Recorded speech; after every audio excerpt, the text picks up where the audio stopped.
Hello friends, मैं लीलेन सिकरवार और आपका स्वागत करता हूं फंडामेंटल राइट की सीरीज़ में। आज हम देखने वाले हैं आर्टिकल 15 भारतीय संविधान का अनुच्छेद 15। इससे पहले कि हम आर्टिकल 15 की बात करें, मैं आपको थोड़ा सा रिकॉल करा दूं कि आर्टिकल 14 भारतीय संविधान का अनुच्छेद 14 में हमने देखा था कि अगर राज्य चाहे तो पब्लिक वेलफेयर के लिए धर्म, जाति, लिंग, वंश और जन्म स्थान के आधार पर चीज़ों को वर्गीकृत कर सकती है। मुझे एक चीज़ बताइए कि यहाँ पर आपको एक काट का सर्कल दिख रहा है। यहाँ पर मैंने कुछ अंक डिनोट करके रखे हैं, ठीक है। तो अगर कोई व्यक्ति यहाँ से देख रहा है तो उसको अंक दिख रहा है, और अगर कोई व्यक्ति यहाँ से देख रहा है, इसका दूसरा साइड प्लेन है।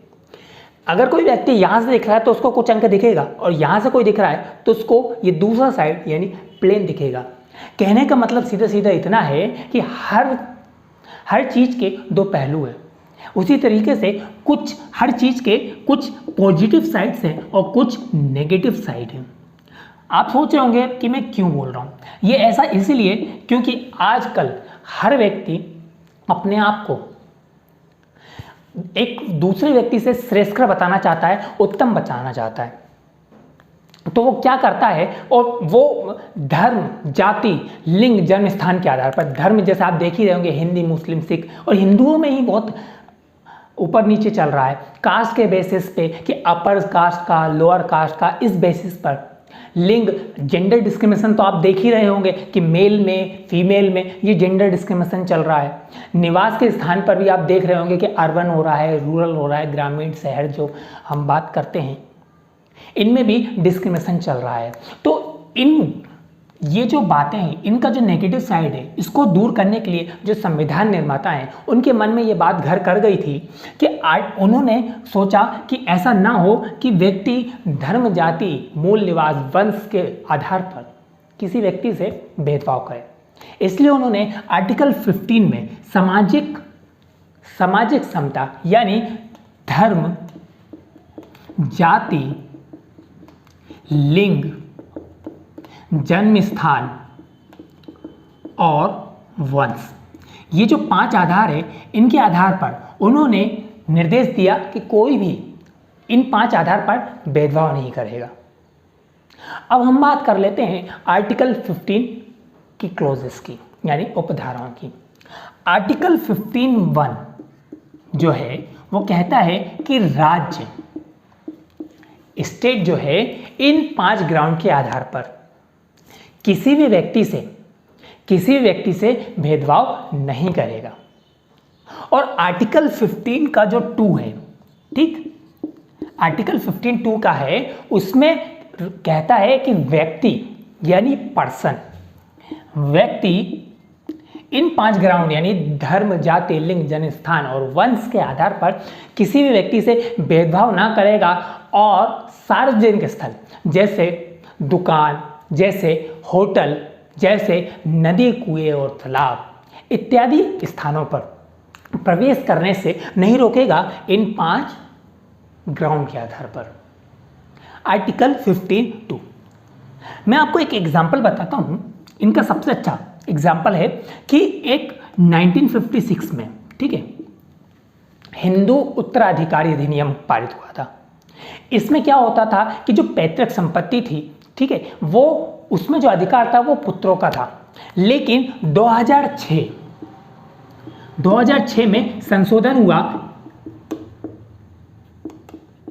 2006 में संशोधन हुआ, ठीक है, और इस संशोधन के बाद जो पुत्रियां थी, ठीक है, उनको भी पैतृक संपत्ति में अधिकार दिया जाने लगा।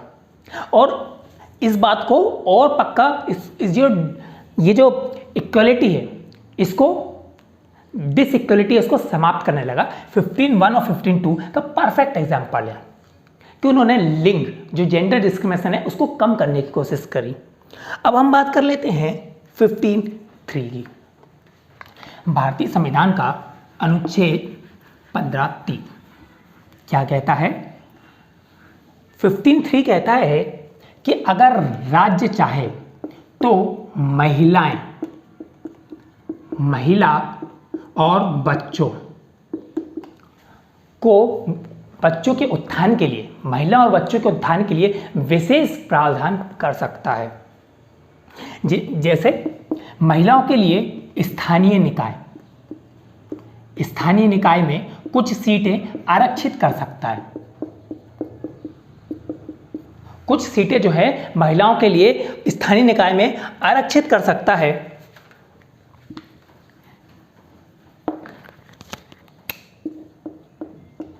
और बच्चों के लिए, जो बच्चे हैं उनके लिए वो जो प्रोहिबिशन, बाल श्रम जो एक्ट है, ठीक है, जो है चाइल्ड लेबर प्रोहिबिशन एक्ट, उसको भी उन्होंने उनके उत्थान के लिए रखा हुआ है। ठीक है, अब हम बात कर लेते हैं और एक और केस जो है वो यूसुफ अदाली का जो केस रहा है बॉम्बे स्टेट में, उसमें भी महिलाएं जो हैं उनको एडल्ट्री के केस में बेनिफिट है, क्योंकि समाज में उनकी जो स्थिति है उसको देखते हुए उनको इसमें कुछ प्रावधान यानी उनमें कुछ अधिकार दिए हैं। अब हम बात कर लेते हैं आर्टिकल 15(4) की। भारतीय संविधान का अनुच्छेद 15(4) को बताने से पहले मैं आपको एक केस बताना चाहता हूं। एक केस हुआ था चंपकम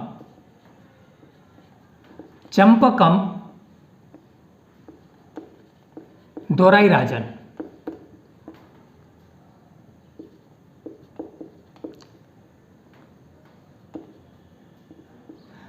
वर्सेस मद्रास। इस केस में क्या हुआ था दोस्तों, ये चंपकम दोराईराजन जो थी वो एक ब्राह्मण महिलाएं थी और मद्रास में मेडिकल कॉलेज में उन्होंने दाखिला लेना चाहा। तो उस समय मद्रास में 1927 एक कम्युनियल, ठीक है, सांप्रदायिक जो एक्ट चल रहा था, एक इंडियन गवर्नमेंट मतलब एक्ट चल रहा था ब्रिटिश समय के समय 1927 में। उसके तहत उन्होंने क्या करा था कि कम्युनियल यानी सांप्रदायिक जो है और जातिगत है उसके आधार पर सीटें रिजर्व करके रखी थी और इस आधार पर इनको वहाँ पर मेडिकल कॉलेज में दाखिला नहीं मिला। इस बात का उन्होंने सीधे कोर्ट में चुनौती दी और उन्होंने आर्टिकल 15 और आर्टिकल 16 का हवाला देते हुए कहा, आर्टिकल 15 कहता है कि जन्म स्थान, मूल निवास और लिंग के आधार पर भेदभाव नहीं करेगा, और आर्टिकल 16 का जो क्लॉजेस है 2 वो ये कहता है कि रोजगार के अवसर में या शैक्षणिक स्थान जो है उसके अवसर में सभी व्यक्ति को जन्म स्थान, मूल निवास और लिंग के आधार पर भेदभाव नहीं करेगा, यानी समता, समान अवसर का अधिकार है। और ये जो 15 और 16 है, ये जो बात है वो कोर्ट ने मानी और कोर्ट ने फैसला सुनाया कि जो आपने सीटें आरक्षित की हैं, आरक्षण जो आरक्षित रखी हुई है, आरक्षण उसको क्या उन्होंने क्या कर दिया, निरस्त कर दिया। मद्रास सरकार ने इसके हवाले में उन्होंने बोला कि हमने ये जो चीज़ बताई है या ये जो रखा हुआ है, उन्होंने आर्टिकल 46 जो कि डायरेक्टिव प्रिंसिपल यानी नीति निर्देशक तत्व हैं उनका हवाला देते हुए कहा कि अगर राज्य चाहे तो किसी वर्ग के लिए विशेष प्रावधान कुछ सीटों में कुछ आरक्षित, कुछ शैक्षणिक संस्थान में कुछ सीटें आरक्षित कर सकती है।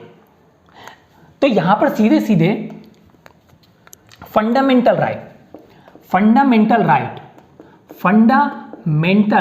राइट और डायरेक्टिव प्रिंसिपल के बीच में युद्ध छिड़ गया। तो सुप्रीम कोर्ट ने क्या कहा कि किसी भी सूरत में मौलिक अधिकार जो हैं, किसी व्यक्ति के जो अधिकार हैं वो किसी भी सूरत में उनको सबसे पहले वरीयता देनी पड़ेगी।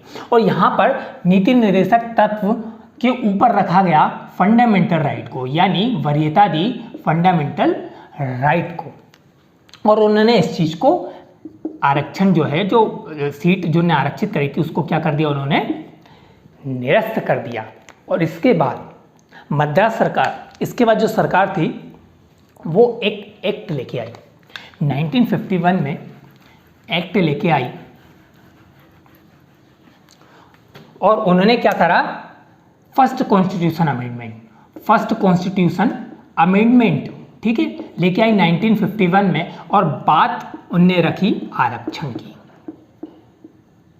इसके तहत उन्होंने क्या किया, उन्होंने जो कुछ सीटें थी, अगर राज्य चाहे तो कुछ सीटें विशेष वर्गों के लिए, प्रावधान विशेष वर्गों के लिए आरक्षित कर सकता है। उन्होंने इस बात की बात कही और उन्होंने क्या किया कि इस जो नियम बनाया, ये जो एक्ट लेके आया, इसको उन्होंने नवीं अनुसूची में डाल दिया। और दोस्तों, नवीं अनुसूची में जो विषय चले जाते हैं उन पे प्रावधान है कि उनको न्यायालय में चुनौती नहीं दी जा सकती है, उन विषयों को न्यायालय में चुनौती नहीं दी जा सकती है।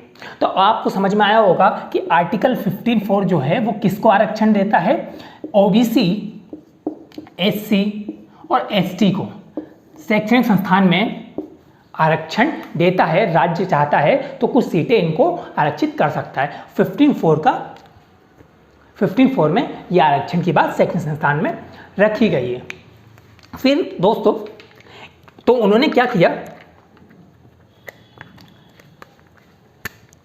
28% बैकवर्ड क्लास के लिए, ठीक है, 22% मोर बैकवर्ड क्लास के लिए, ठीक है, और आपका 3% एसटी के लिए और 15% आपका एससी के लिए सीटें आरक्षित कर दी, यानी टोटल 68% आरक्षण हो गया, ठीक है। अब जो मेरिट लिस्ट थी उसके लिए सिर्फ 32% जो सीट थी वो रखी। इसके बाद एक केस हुआ था बालाजी वर्सेस मद्रास, मैसूर, बालाजी वर्सेस मैसूर। उस केस में क्या हुआ था दोस्तों, उन्होंने इस बात को चुनौती दी, कि क्या कास्ट वाइज यानी जातिगत आधार पर किसी व्यक्ति को आरक्षण दिया जा सकता है, क्या सिर्फ जाति के आधार पर आरक्षण देना सही है। तो सुप्रीम कोर्ट ने यहाँ पर ये जो 68% है, यहाँ पर उन्होंने यानी बालाजी वर्सेस जो मैसूर का जो केस हुआ था, उसमें सुप्रीम कोर्ट ने आदेश दिया कि जो आरक्षण है वो 50% से ज़्यादा नहीं होगा। ये फैसला उन्होंने सुनाया, और जो कास्ट वाइज है उसको भी उन्होंने सही नहीं ठहराया। और इसके बाद इस फैसला को बदला इंदिरा साहनी वर्सेस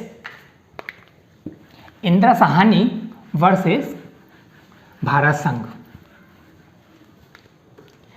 इंदिरा साहनी वर्सेस भारत संघ में क्या हुआ कि उन्होंने इंदिरा साहनी वर्सेस भारत संघ, इस केस में दोस्तों उन्होंने बोला कि कास्ट वाइज, सुप्रीम कोर्ट जो था उसने बोला कि कास्ट वाइज यानी जो पिछड़े वर्ग के पिछड़े तबके हैं उसके आधार पर आप किसी को रिजर्वेशन अगर राज्य चाहता है तो दे सकता है। उन्होंने इस बात की पुष्टि करी और उन्होंने इसको बोला कि डॉक्टर भीमराव अंबेडकर ने कहा है कि जो पिछड़े व्यक्ति हैं, जो मतलब जातिगत आधार पर निचले हैं, वो सीधी सी बात है उनका उत्थान नहीं हो पाया है, और जब उनका उत्थान नहीं हो पाया है तो जातिगत आधार पर आप किसी व्यक्ति को आरक्षण दे सकते हैं। ये बात करता है इंदिरा साहनी वर्सेस भारत संघ के केस में ये बात हुई, और ये बहुत चर्चित मामला है। इसकी हम और डिटेल जाएंगे आर्टिकल 16 में, लेकिन अभी के लिए इतना ही है। इसके बाद बात हुई आपकी आर्टिकल 15(5) भारतीय संविधान का अनुच्छेद 15(5), और ये जो आया था वो आया था आपका आया था पीए इनामदार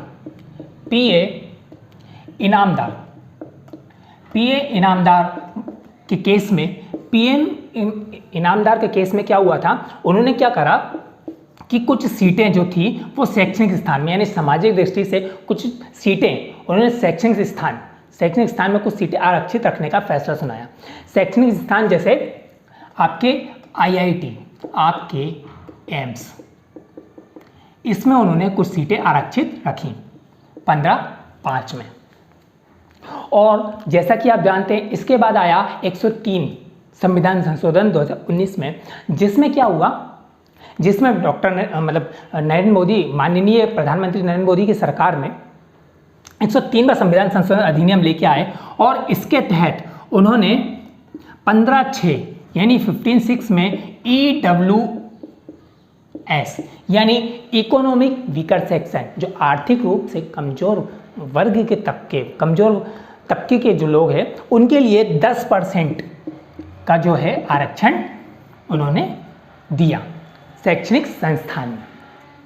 तो आज हमने क्या देखा? आज हमने देखा कि जो 15(1) है वो धर्म, जाति, लिंग, जन्म स्थान, वंश के आधार पर राज्य जो है किसी व्यक्ति से भेदभाव नहीं करेगा। 15(2) में प्रत्येक व्यक्ति किसी दूसरे व्यक्ति से किसी आधार पर 5 ग्राउंड पे धर्म, जाति, लिंग, जन्म स्थान के आधार पर भेदभाव नहीं करेगा।